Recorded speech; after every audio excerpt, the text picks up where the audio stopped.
Hebrews. Now, you remember in Lesson 30 that God actually calls the Egyptians the neighbors of the Hebrews. Now, we started delving into this. We're going to continue in this.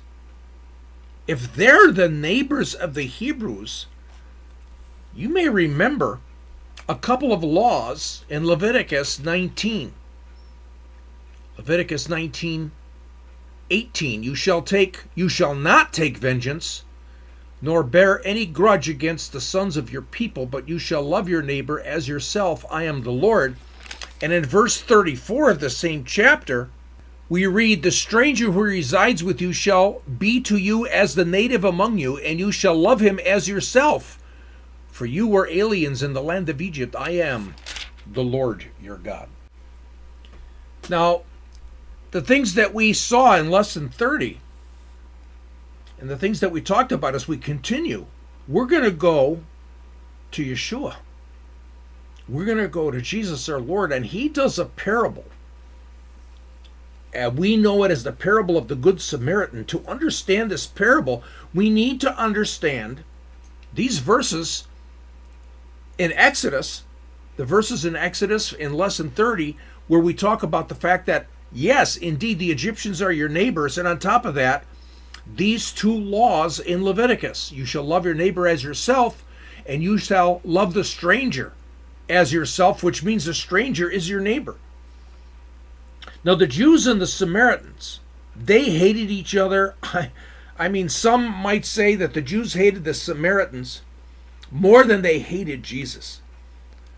Now, again, if you go to the website, www.lightofmenorah.org, Menorah is spelled Menorah, all one word, lightofmenorah.org, and you find the picture for Lesson 31 here in Exodus, and you slide underneath the picture, you'll see a session description introduction with a lot more material. I've linked you to a chapter in my book where we talk about this conflict between the Jews and the Samaritans. And we talk about the parable of the Good Samaritan. That chapter will help you immensely expand your ideas in terms of the meaning of the parable of the Good Samaritan and other things that we're about to talk about right now. Now, those of you listening by another app, maybe it's, Apple iTunes, or it's, I don't know, whatever app you're using to actually listen to the podcast. Normally, your app, when you actually find the podcast like this one, if you're listening to it, normally there, it might say show more, or it might say read more, or click here for more, or expand.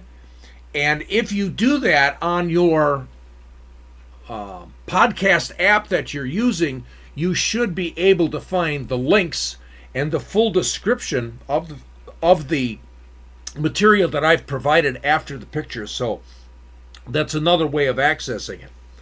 Now, we know that the Samaritan himself ministered to the injured Jew, and they were still enemies.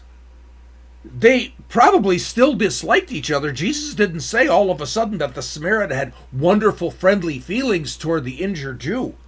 It doesn't say that. And we look upon love ourselves that way in the 21st century. For us in the 21st century, love has become feelings, emotions. Love, biblically, loving your enemy is not having good feelings towards your enemy. It's doing good to your enemy. Doing. It's about the actions and not about the feelings. And this is exactly what the Samaritan did. The Samaritans actually followed the same Torah. They had the same Bible as the Jews. And it was his actions against one he didn't even like. It was an enemy. Matter of fact, we go to Dr. Joseph Hertz, in his commentary on the Torah, and Dr. Joseph Hertz is an amazing Jewish scholar. And he has this commentary, specifically on Leviticus 19.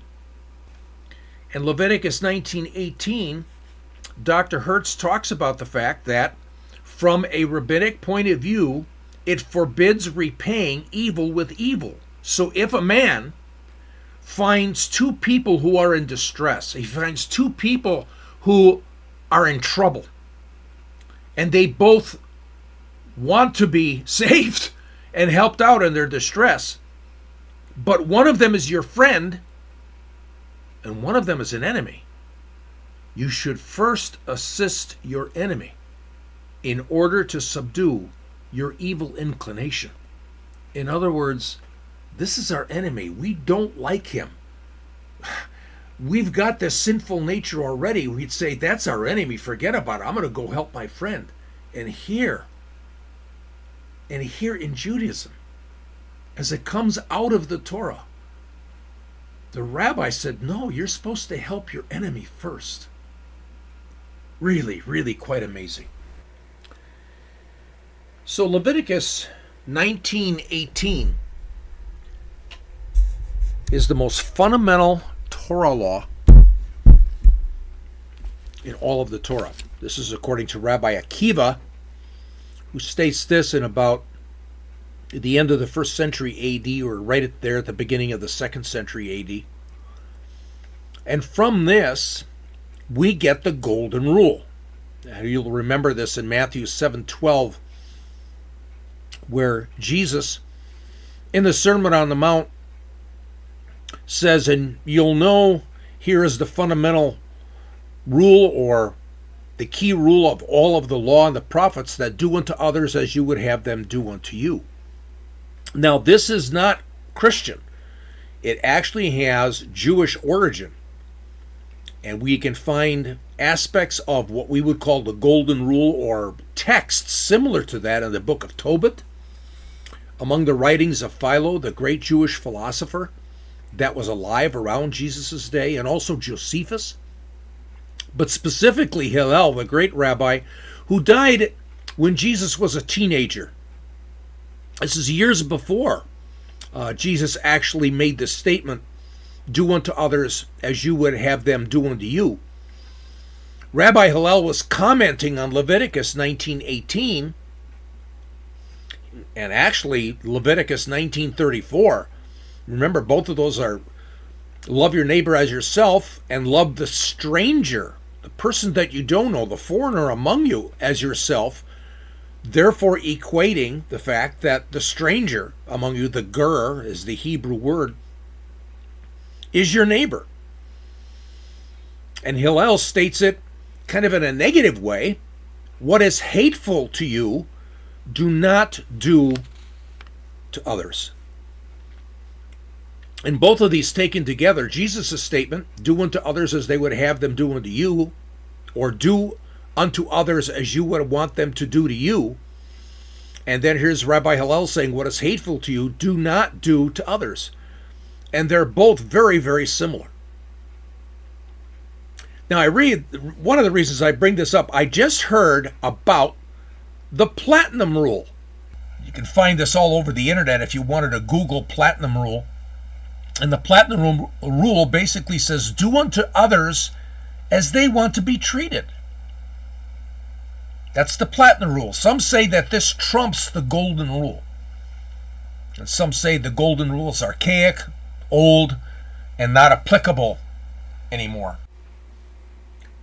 Now, this to me really shows clearly one's lack of Bible understanding. Because what we're going to see is the platinum rule seems to be a corollary of the golden rule. It comes out of the golden rule. First aspect, let's take a look at it. The platinum rule basically assumes that you know the other person. Because it says, do unto others as they want to be treated, which means that you know the other person, you know how they want to be treated. Well, how many people, billions of people, do we not, we don't know? There are people we know, and there could be lots of people we know, but even those people we know, how well do we know them that they want to be treated in a certain way in a certain circumstance? We don't. Only God can do that. Only God knows what is going through the mind of another person that we don't know, and how they want to be treated. So that is one aspect that for us as human beings, if there's somebody we don't know, and there are many people we don't know, how do we figure out how they want to be treated? Another aspect of this is when we take a look at the New Testament and Jesus saying the golden rule, do unto others as you would have them do unto you. Hillel says it in a different way about 15 years before Jesus. What's hateful to you, do not do to another person. And again, we just said, you may not know what they want. You may not know how they want to be treated. And so if we thus focus in on a stranger, any stranger that we don't know, we could say, well, we don't want to treat them badly. We don't want to be treated badly. Things that are done to us that we would hate, we don't want to do that to another person, because most, if not all of us, want to be treated in a good way, want to be treated in a respectful way. And so indeed, as we take a look at the strangers, like Rabbi Hertz, when he made his commentary that we talked about earlier, where he said there are two people. There are two people in distress. Two people that are in trouble. One of them happens to be your friend who you know, and you can see their condition that they're in, that they need help. So you have a pretty good idea of how they want to be treated. But the other one is an enemy. And if it's an enemy, you probably don't know them as well as you know your friend. But they seem to be in the same condition, the same need for help. They're in the same distress as your friend. And what did the rabbi say? Help your enemy first, because this will go against our sinful, evil nature, where we look upon ourselves first, or our own selfish interest, which means we'd probably help our friend first. So that's a very interesting perspective. The second aspect I wanted to talk about on the Platinum Rule. A third aspect on the Platinum Rule is something amazing. The Bible teachers at a website called tblfaithnews.com, T as in Tom, B as in boy, L as in life, tblfaithnews, all one word.com. TBL stands for the bottom line. They actually are talking about this Platinum Rule and the Golden Rule, and they say the Platinum Rule is definitely a corollary of the Golden Rule, and it's actually taught in the New Testament. Paul talks about it in the book of Philippians, chapter 2, verses 3 and 4. And again, I'm going to thank the Bible teachers at that website, tblfaithfulness.com, for giving us this information. It's their idea, and it's their thoughts, and it's the things that they discovered.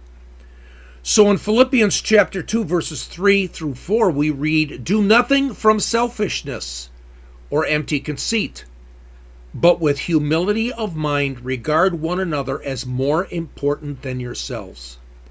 Do not merely look out for your own personal interests, but also for the interests of others." That's the Platinum Rule, looking out for the interest of others, especially as we get to know them. Then in Romans 12, verses 9 through 10, Paul teaches, "Let love be without hypocrisy. Abhor what is evil, cling to what is good, be devoted to one another in brotherly love. Give preference to one another in honor. Preference. It's deferring to the other person. Try and understand their needs. Try and understand their wants. Try and understand the way they want to be treated. That's the platinum rule. And it's right there in the New Testament. The Bible teachers at tblfaithnews.com summarized all of this really well, and I want to read their summary. So you see, both rules are biblical. Both rules, the golden rule and the platinum rule. And both are necessary if we are to live peaceably one with another. The question remains, how do you know which rule to use at any given time? The answer is fairly simple, though I warn you, it's not easy. And I have to say, the platinum rule and the golden rule are so intertwined together, it has everything to do with love. And actually, they get at this here in their summary.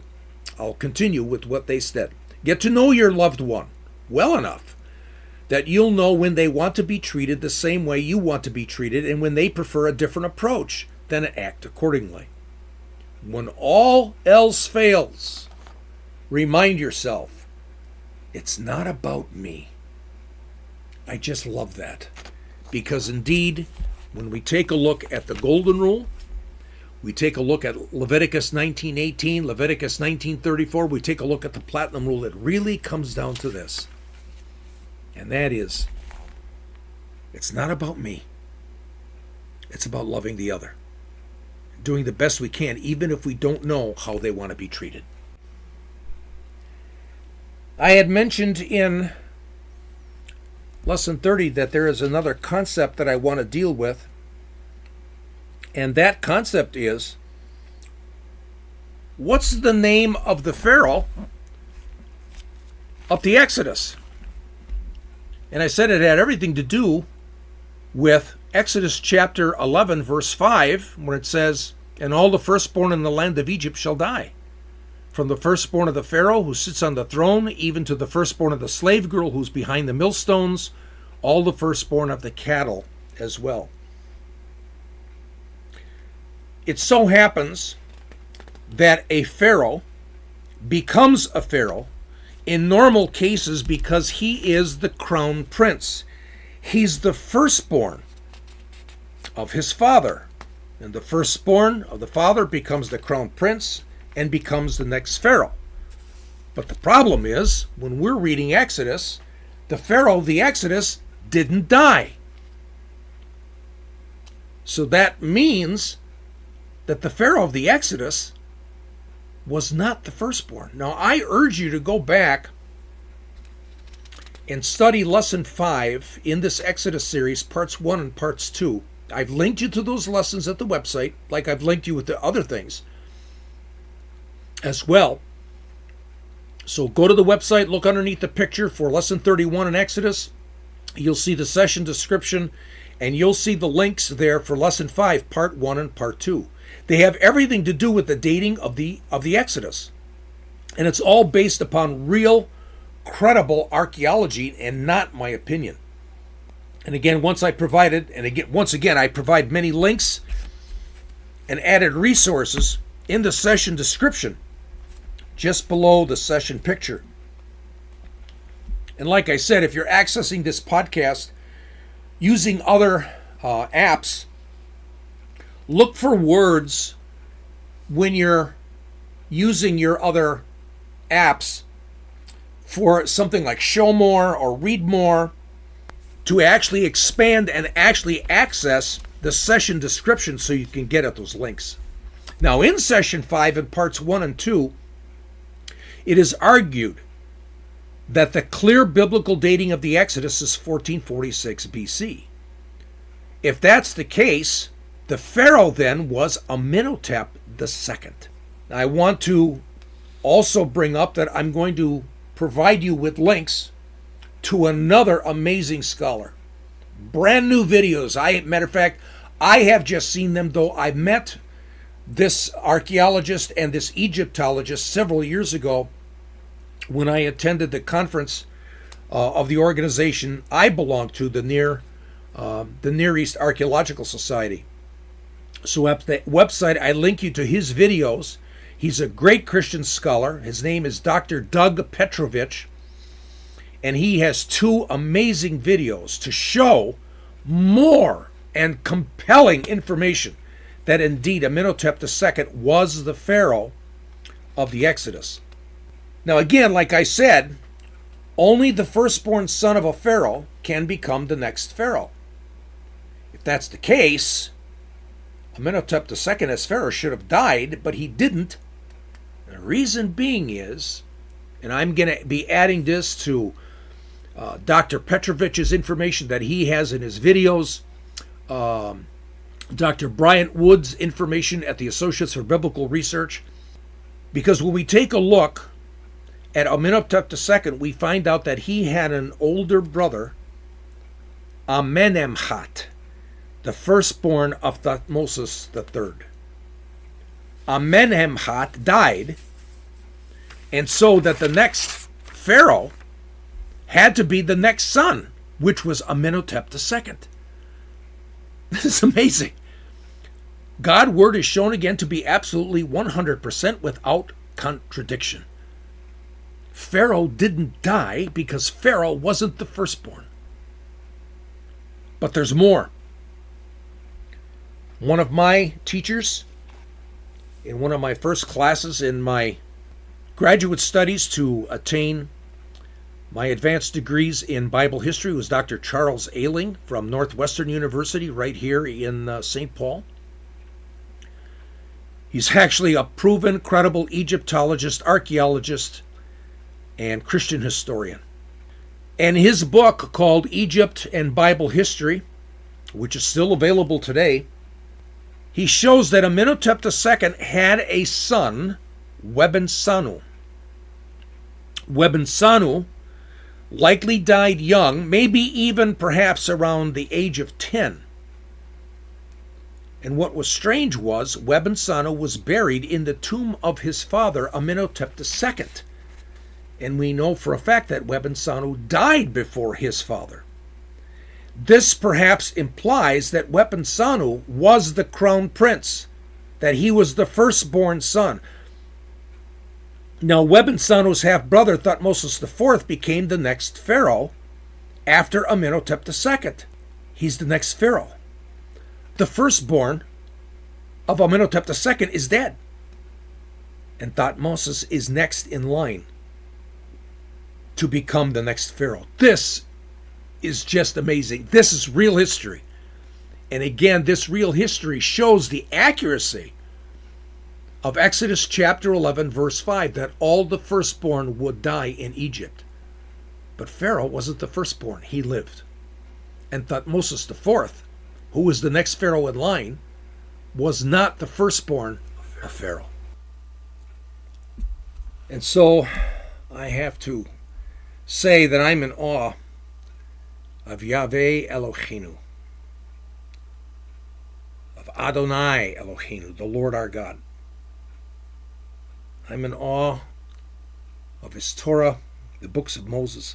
And I know that he wants us to study the Bible as if we were the ones there when it first happened, putting the Bible in its historical context. I have supplied you guys with a lot of links and a lot of resources above and beyond the things that I have presented in these Torah lessons. There is so much more. And so I wanted to make sure that you had access to Associates for Biblical Research, Dr. Petrovich's videos. Once you get connected with him and his books and so on, Dr. Charles Ailing, Dr. Bryant Wood, we are able to put the Bible in its historical context. And our understanding is expanded. Our understanding is enriched. Our understanding is enhanced. And I think we'd all agree that indeed his word, his teaching, his Torah, is higher than high, deeper than deep, and wider than wide. So I will see you again in the next lesson, lesson 32.